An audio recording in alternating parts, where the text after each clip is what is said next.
Okay, सो phasor diagram से phase difference निकालने में देखो फ़ायदा है, इस चीज़ को याद रखना। फेज़ डिफरेंस अगर तुम निकालना है एसएचएम चैप्टर में तो फेज़र डायग्राम का यूज़ करके ही निकालना। डन, बात हो गई यहाँ पे।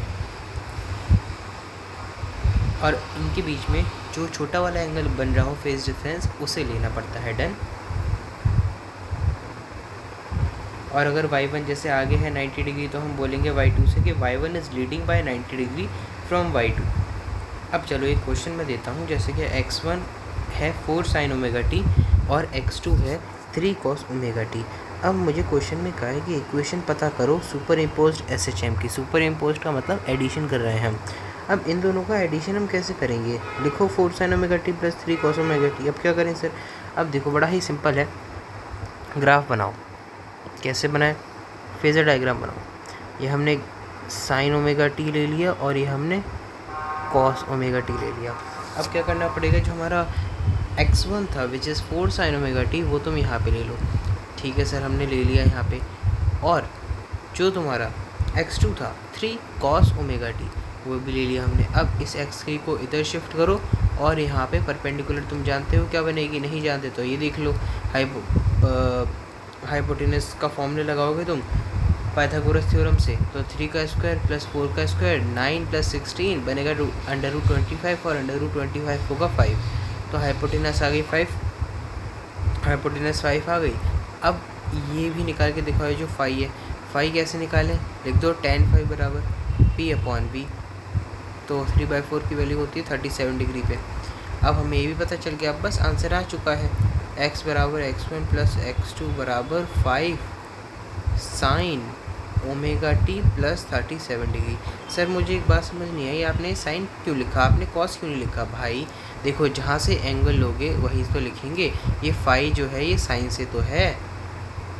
मैं तो कह रहा हूँ तुम एक और चीज़ लिख सकते थे, तुम इसका answer 5 cos omega T minus 53 degree.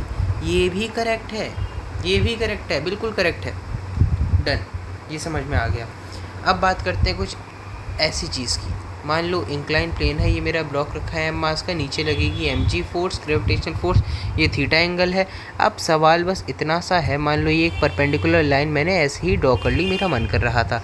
अब सवाल ये है, ये तो 90 डिग्री है, ये भी बात कन्फर्म है। सवाल ये है कि सर ये वाला एंगल कितना है? भाई ये 90 है, ये थीटा है, तो बड़ी जाहिर सी चीज़ है, 90 माइनस थीटा होगा। और अगर ये वाला एंगल 90 माइनस थीटा है तो बड़ी जाहिर सी एक और चीज़ है कि ये वाला एंगल थीटा होगा, क्योंकि भाई ये पूरा का पूरा परपेंडिकुलर है 90 बराबर। अगर मान लो इस वाले एंगल को मैं x मान लेता तो x plus 90 minus theta, 90 minus 90 इधर जाके ये 0 हो जाएगा, x minus theta, theta is equal to x, तभी तो x की वैल्यू हमारी थीटा आएगी। डन हो गई बात हमारी यहाँ तक, डन हो गई। अब मैं स्टार्ट कर रहा हूँ अरिथमेटिक प्रोग्रेशन AP सीरीज़। तो ओके, अब हम बात करते हैं अपनी AP सीरीज़ की, मतलब अरिथमेटिक प्रोग्रेशन। तो ये ऐसे सीक्वेंस ऑफ नंबर होते हैं जहाँ पे डिफरेंस दो कॉन्जिक्यूटिव टर्म्स में वो हमेशा सेम रहता है, मतलब कांस्टेंट रहता है, जिसे हम बोलते हैं कॉमन डिफरेंस। जैसे a plus D, a plus 2d, a plus 3d, a plus 4d, ऐसे बढ़ते बढ़ते d। आपको कॉमन डिफरेंस यहाँ पे निकालना आता है। कैसे निकालेंगे? nth term minus n minus 1th term. अरे, और अपनी भाषा में बोलूँ तो d निकलेगा आपका एनी टर्म माइनस पीछे वाला टर्म, जस्ट पीछे वाला टर्म। आप यहाँ से कॉमन डिफरेंस निकाल सकते हो इस फॉर्मूले से। अच्छा, हम nth टर्म की वैल्यू कैसे निकालेंगे? nth टर्म की वैल्यू का formula a plus n minus 1 into D. Sir ये a क्या है? सर ये a क्या है? ये है तुम्हारा फर्स्ट टर्म, ये है तुम्हारा फर्स्ट टर्म। और ये n क्या है? जो टर्म तुम फाइंड करना चाह रहे हो। जैसे मैं 5th टर्म फाइंड करना चाह रहा हूँ तो यहाँ पे 5 रखना है ना, 10th फाइंड करना चाह रहा हूँ तो 10 रखना। सर ये d क्या है? d वही तुम्हारा कॉमन डिफरेंस है। ठीक है, ये वाला फॉर्मूला क्लियर हो गया। अब तीसरा फॉर्मूला आता है AP में, sum of n terms. n terms का सम कितना होगा? n टर्म्स का सम जानने के लिए n/2 first term plus nth term. अब थोड़ा से सॉल्व करो। फर्स्ट टर्म है हमारा a, nth टर्म का फॉर्मूला तो हम जानते हैं a plus n minus 1 into D. a add हो जाएगा और बन जाएगा 2a। तो फाइनल फॉर्मूला हमारा बनता है n/2 into 2a plus n minus 1 into d. ये हमारा फाइनल फॉर्मूला है sum of sum of n terms का। नाउ अब हम बात करें जीपी सीरीज़ की, ज्योमेट्रिक प्रोग्रेशन की, तो एक ऐसा सीक्वेंस होता है जहाँ पे जो रेशियो होता है दो कॉन्सिक्यूटिव नंबर का वो हमेशा कांस्टेंट होता है, मतलब सेम रहता है, उसे बोलते हैं कॉमन रेशियो, जिसे हम आर से रिप्रेजेंट करते हैं इसमें। और जो अगला वाला टर्म होता है वो हम इसमें मल्टीप्लाई करते हैं प्रीवियस वाले नंबर को कॉमन रेशियो से मल्टीप्लाई करते हैं और अगला टर्म आ जाता है। सिंपल बात ये है। अब यहाँ पे जैसे कि देखो जीपी सीरीज़, यह तुम्हारा फर्स्ट टर्म, यह तुम्हारा सेकंड ए आर ही है, ए आर स्क्वायर ही है, ए आर क्यूब ही है, ए आर 4 ही है, ए आर 5 यह ए आर 6 है, ए आर 7, ऐसे ऐसे करते करते बन जाएगा आपका। और किसी भी एन टर्म की अगर इसमें वैल्यू फाइंड करनी है तो तो फॉर्मूला है ए इंटू आर, इसकी पावर है n-1। सर ए क्या है? ए है बेटा तुम्हारा फर्स्ट टर्म। सर आर क्या है? आर है हमारा कॉमन रेशियो। सर ये n क्या है? जो तुम टर्म फाइंड करना चाह रहे हो, फिफ्थ है तो 5 रख देना। डन हो गई बात। अच्छा कॉमन रेशियो कैसे निकालेंगे? तो कोई सा भी टर्म अपनी मर्ज़ी से उठा लो सीरीज़ का, एनी टर्म, उससे डिवाइड कर दो पिछले वाले टर्म से, प्रीवियस टर्म से डिवाइड कर दो, तुम्हारा कॉमन रेशियो आ जाएगा। मतलब nth term divide by n-1th term.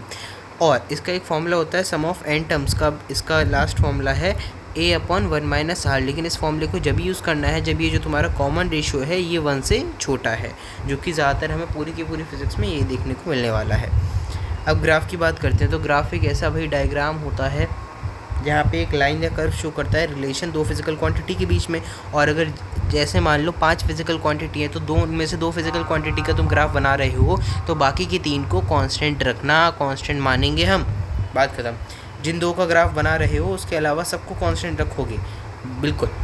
Y access क्या होती है? तो ऐसी वर्टिकल लाइन होती है जिस पे एक्स की वैल्यू 0 होती है। एक्स एक्सेस क्या होती है? ऐसी हॉरिजॉन्टल लाइन होती है जिस पे वाई की वैल्यू 0 होती है। और अब ध्यान से देखना एक चीज़, जैसे कि मैंने ये ग्राफ बनाया है और मैंने ये लाइन बना दी, तो इसमें क्या है? इसमें जो x है हमारा वो बढ़ रहा है और y जो है हमारा वो कांस्टेंट है। बहुत बढ़िया। अच्छा एक और ग्राफ मान लो ये वाली लाइन बना दी मैंने, तो इसमें x हमारा घट रहा है और y कांस्टेंट है। बहुत बढ़िया। चलो एक और, ये मैंने सीधी लाइन बना दी जो कि ऊपर जा रही है, इसमें y हमारा बढ़ रहा है और बताओ, और x हमारा कांस्टेंट है। बहुत बढ़िया।